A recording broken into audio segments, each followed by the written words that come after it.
Hey guys, and welcome to Petrol Ped, and welcome to Braintree in Essex and Gridserve. Now, whenever I do an EV review on the channel, especially if I take that EV on a long journey beyond its range and I end up having to use public charging infrastructure, generally for me, it ends up going wrong. And I'm always bemoaning the fact that there's only ever one charge station and it's an utter nightmare. Well, behind me is a fully electric car charging station, Gridserve. There are 24 car chargers behind me, ranging in speed, but also behind me is the new Cupra Born, because I'm actually here with Cupra UK on the first UK press drives of the Cupra Born, an EV I have been dying to get my hands on. Today should be really interesting because I've already got an awful lot of want for that car.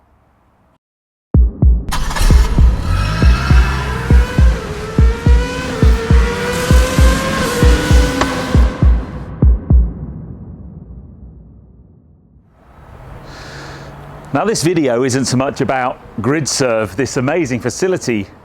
It's all about the car, but I love the fact that Cupra have brought us here for the UK press drives. It really is quite impressive. I'll put some details about Gridserve below, but all of the energy that's being used to charge these cars comes from sustainable sources, from solar farms. And there are two double banks of chargers. On the right hand side, they'll do up to 80 kilowatt DC charging, and then these ones on this side are fast chargers up to 350 kilowatts. That means you can put into this car something like 80 miles of range in about 8 minutes. Just about enough time to go in there, grab a coffee, have a wee, and that's it, you're on your way again. This is the future of public charging infrastructure. Now, for sure, huge amounts of infrastructure investment required to do this, but what I also love about this facility is if you go inside, it's really cool. There's a kind of cool cafe area that you can hang out. They've even got exercise bikes if you wanted to just stretch your legs, get your heart rate going, do a bit of exercise. But the cool thing is the exercise bikes are actually plugged into the power supply for the car charge points. Brilliant. Anyway, enough about Gridserve. Let's talk about the Cupra Born. This car's been on my radar for a while. Now, last year I had my first experience of Cupra with the Formentor, which was their first unique to Cupra car. I'm sure all of you by now know the story. Cupra used to be the sport division, if you like, of Seat, but they separated from Seat a few years ago now, and they are now a standalone car brand in their own right with a very cool logo of their own. I'll come to that in a moment. But their future is very much an electric one, and the Born is their first all-electric car. It's based heavily on the VW ID3 underneath, but for me, there's a lot to talk about here in terms of styling, in terms of interior, and also choice of battery, motor, range, trim levels. It's quite a comprehensive and complex thing to talk about, but let's start off with the styling at the front. Now, I know colour makes a car. On this press event, there are 3 different colours available. There's white ones, there's a light silver, and then there's this beautiful deep blue. But the signature colour for Cupra is this bronzing that you see on the logo at the front and then on the trim on the front, and with a little bit of Cupra writing there. And I am mildly in love with the combination of that bronze and the blue. Now, the Formentor I had last year was the same blue as this, but it had the satin finish, which looked amazing when clean but didn't age well once it got dirty. This though, I just think this car looks absolutely spot on. The front just has a really aggressive look to it. I love the kind of headlamps, and then there's this bulge in the front. I just think it's absolutely spot on. As I said, it's not often I come to a car launch. I'm normally very measured with my opinion of the car. I try not to kind of get too carried away too quickly. But honestly, I really like the looks of this car. Front end smashes it out the park for me. There is no frunk or fruit in this car. If you lift up this bonnet, you've basically just got access to some of the electrics and so on of the car. So even though as a platform it's a rear wheel drive, so the motor's at the back, there is no front end storage. But let's take a wander around the back and take a look at the size of the boot. Rear end styling, on point as well, I think you will agree. A couple of things actually before we talk about the rear, around the side of the car. One of the things to note is this car's on 20-inch alloys, which sounds ridiculous really, but they just look brilliant. And what I really like about them is, in a lot of EVs at the moment, you're getting kind of aerodynamically designed wheels to aid with efficiency and drag coefficients and all that kind of stuff. But they don't end up actually looking very nice. These kind of do both of those things. I think they look smart and they're clearly designed with a lot of aero purpose. I also really like this kind of detailing just here. It just makes the car look like it's going fast when it stood still. But yes, the tailgate, again, that bronzing on the Cupra writing, a little bit of almost like a carbon fibre effect around the Cupra badge, which also doubles up as the tailgate opener. And then if you open up the tailgate, it's a pretty good size in here, considering underneath here is the motor. You've got a little kind of false floor where you can keep all your charge cables and stuff. But there's a good amount of space in there. Dare I say it, there's a good amount of space in there for a couple of pups. I'd love to get it home to see if I can get my bike in the boot, but yes, a really good practical car, because it is a kind of small hatchback format, this car. But I think practicality stakes pretty good.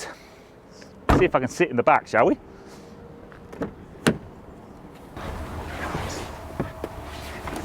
Wow.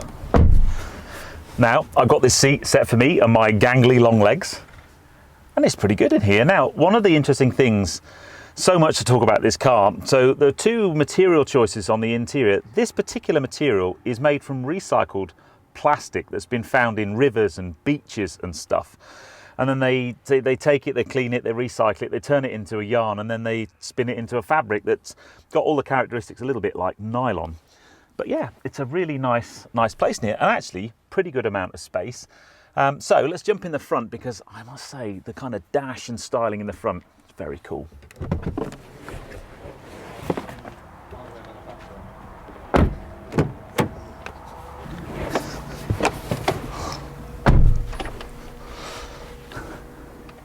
I like it in here.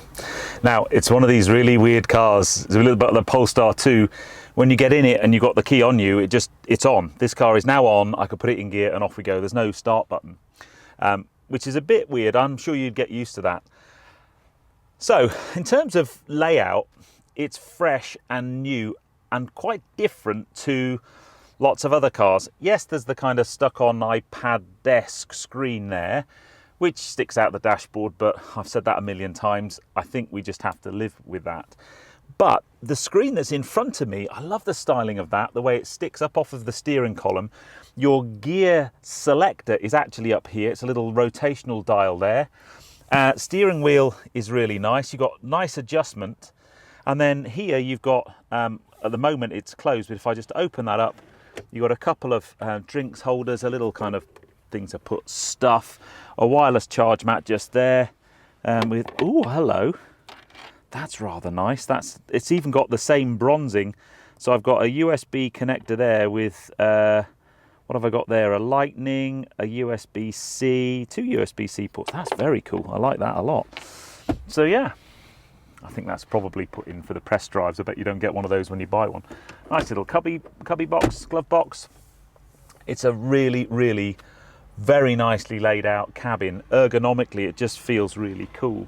Now, the big challenge I've got today is I don't have a massive amount of time with the car, but believe me, I will be asking the guys from Cupra if I can have one of these for a week.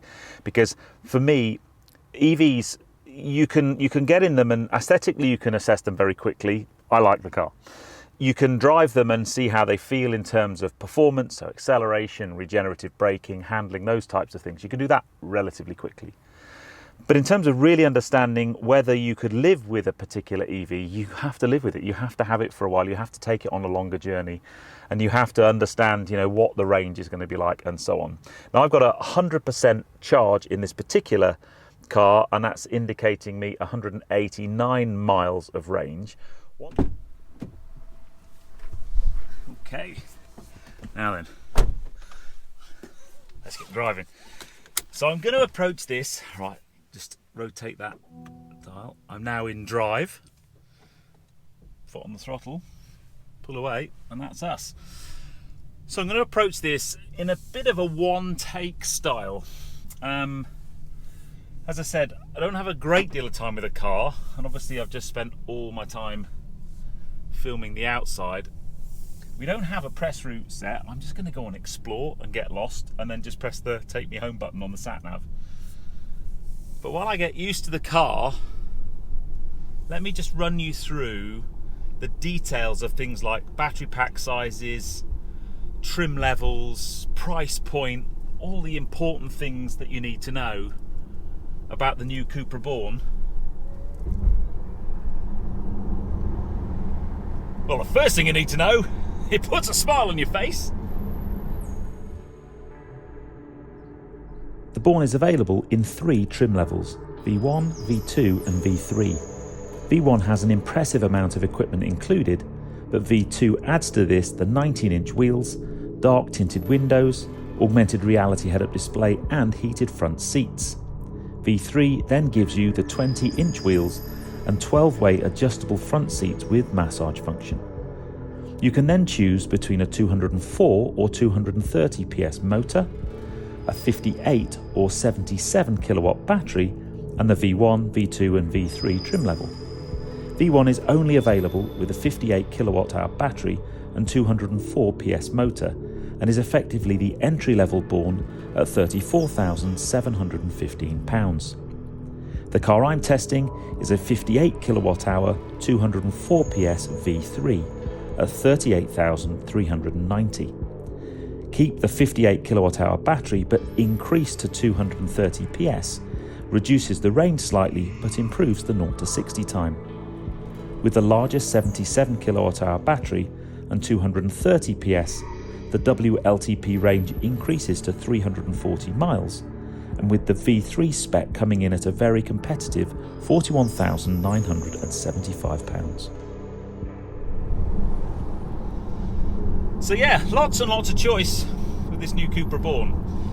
So first things first, let me just approach the car from the basics. Driving modes.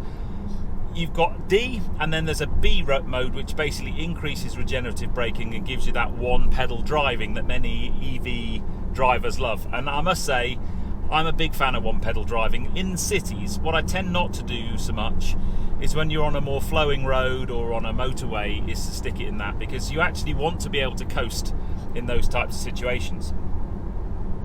Visibility from inside the car, cabin-wise, is really good. I'm going to go straight over here.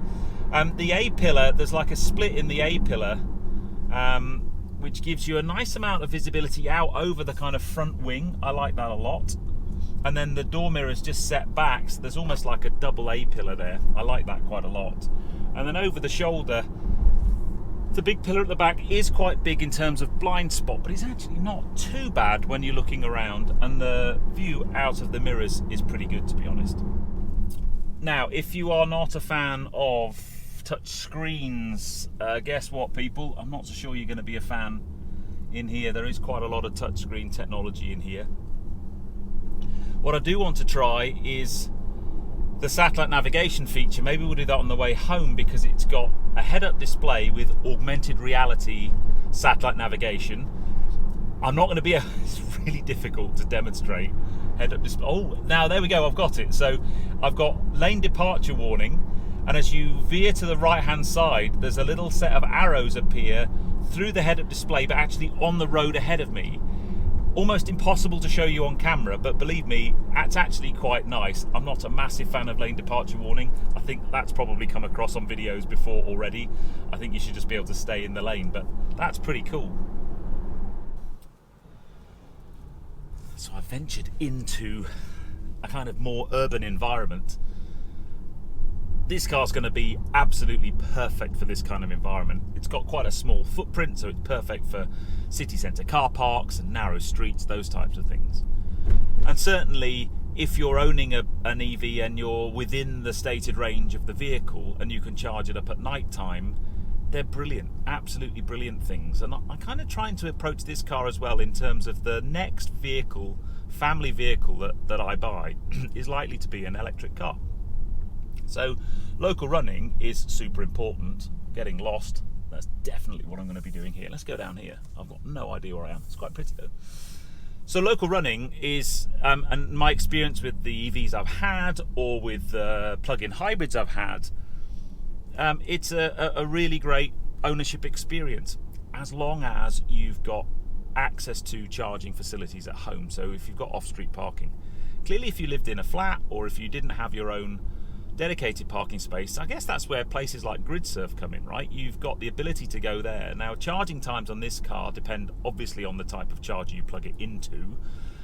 If you've got a 7 kilowatt wall box like I've got at home, you can get an overnight charge in sort of 7 to 8 hours. On a 130 kilowatt DC charger like we had at Gridserve, you can get a 5 to 80% charge in 35 minutes. So that's good enough. In public charging, you never really want to go beyond 80% anyway, because that last 20% always takes the longest. And if you've got a super fast charger, then, as I've mentioned in my intro, you can get enough range, 60, 70 miles of range in kind of 7 minutes. I thought it was quite cool. They did a briefing this morning, and the technical briefing part, he said, by the time I finish this briefing, your Born will have got enough miles, 80 miles worth of charge. It was a very clever way of demonstrating the shorter time on these faster chargers. And there are more and more faster chargers going in. And, for me, when people talk about fast charging in public, I'm not talking about 50 kilowatt DC chargers. I want to be talking 100, 150 or more kilowatts. So if you've got access to one of those, these cars, super interesting. So this car is the V3 trim level with 204 PS, and it's pretty punchy, to be honest. It's not lightning fast like some EVs, but it's fast enough. However, I think for me, for the kind of driving I would want and the kind of performance I would want from a car, I'd be tempted by two things. I'd get the bigger battery pack and I get the bigger horsepower. But the sporty feel, you even get the sporty feel in this one. It's just got a really nice feeling on the road. It rides really nicely. It's got a very low centre of gravity, as all EVs do.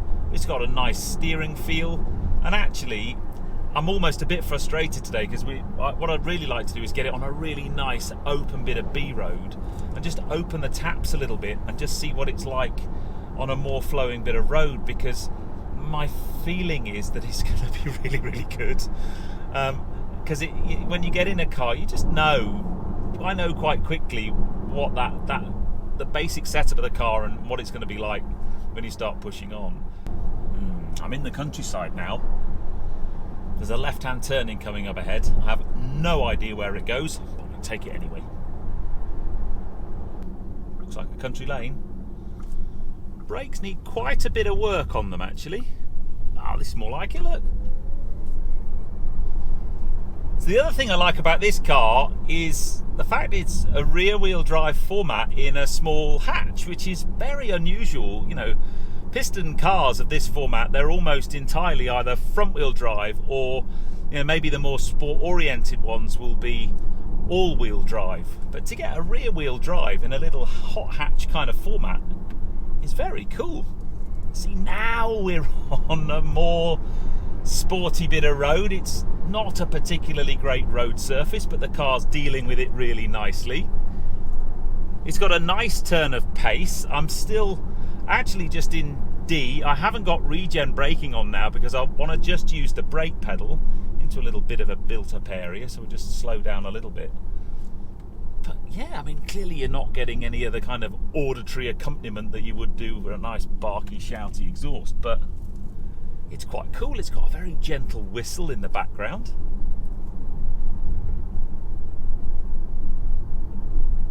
Very cool. This is it.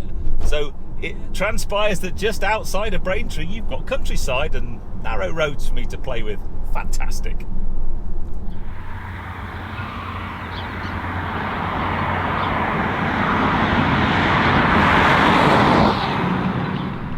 So the brake pedal isn't a sharp bite. Now, I don't know, but my gut feel says that is probably due to the fact that actually the first bit of the brake pedal travel will probably be using a regen mode in the motor rather than actually having a pad contact a brake rotor. All that does is it does give quite a wooden feel to the pedal to start with. You have to, if you want to brake hard and slow hard, you do have to give it a good push, and then there's a little bit of the travel where there's not a great deal of action, and then finally they start to bite. Not quite so sure about that, if I'm honest.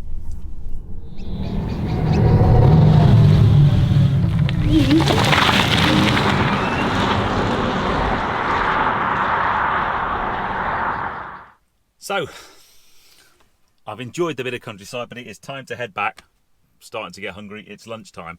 And I'm going to use the inbuilt sat-nav. So, I think I used that one there. Destinations. They've put in the favourites Gridserve, because I really want to see this augmented reality sat-nav. I'm only 6.8 miles away from Gridserve. Excellent news. So, I'll push start. Calculating route. Amazing. Right, off we go into drive again. So what we should see now, although I've got no idea, I might have to find some stills somewhere in some press pack of what the augmented reality looks like. But I'm going to turn right at this junction, and with a bit of luck, in my head-up display, there's an arrow appearing on the road saying that way. That is very cool. Now, this isn't the first car I've driven with augmented reality sat-nav. The new BMW i4 and iX that I drove recently, they had it, and it is a very, very cool thing. It's one of these things I actually talked about in my, if you like, my training job for quite some time now, and I think we'll start to see more and more of it on things like car head-up displays for sat-nav, but I would imagine that it's not going to be that long before we start having other types of information overlaid in augmented reality in front of you. Yep, I like that. I like that a lot.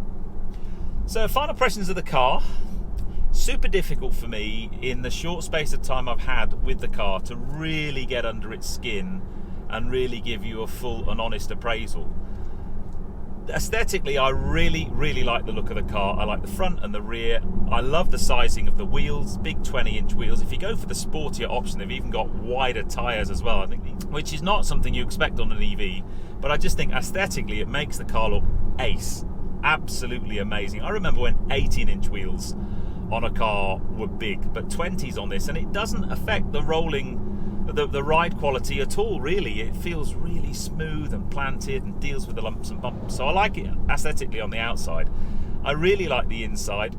I need to spend more time in these seats. They are quite firm, but I can't really tell you whether they're comfortable over a long journey, because for me, I want to sit in them for 2 or 3 hours without getting out of them and tell you whether I had a numb bum or not. More augmented reality coming up. A big arrow on the road ahead saying my yardage countdown to my left-hand turn coming up. I love that.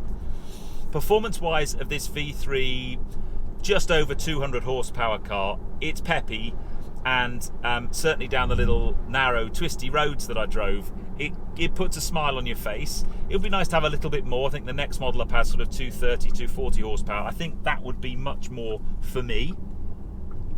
The B mode driving, the one pedal driving, so if I accelerate away there now, it's nice. It's got a nice progressive acceleration. It's not Tesla off the line quick, but I don't think it's pretending to be that. And actually, for me, I think EVs, I think this is much more sensible. You know, 200 to 250 horsepower in a car is ample for the vast majority of people's requirements, yet that also gives you a better range figure and better efficiency and those types of things. So yeah, all in all, I really, really like it. I'll put all the details of it below. As I said, the customer deliveries are just starting to happen. Apparently they've already sold 2,500 Borns, which for a company the size of Cupra is a massive, massive number. It's something like a 200% growth on last year's figures. And stay tuned for some of the cars they've got coming up in their electric lineup, because one of them is absolutely awesome. And all I hope is the guys at Cupra design it like the concept, because it looks wicked. But from the driver's seat of the new Cupra Born, Hopefully I'll try and get one of these on a 1 week loan, because I think that would be good. I'd love to do a long trip in it and really put it to the test. But from the driver's seat of the Cupra Born, I'd love to know what you think. But if you've enjoyed this one, give me a thumbs up. Comments below are always welcome. And if you haven't done so already, please subscribe to Petrol Ped for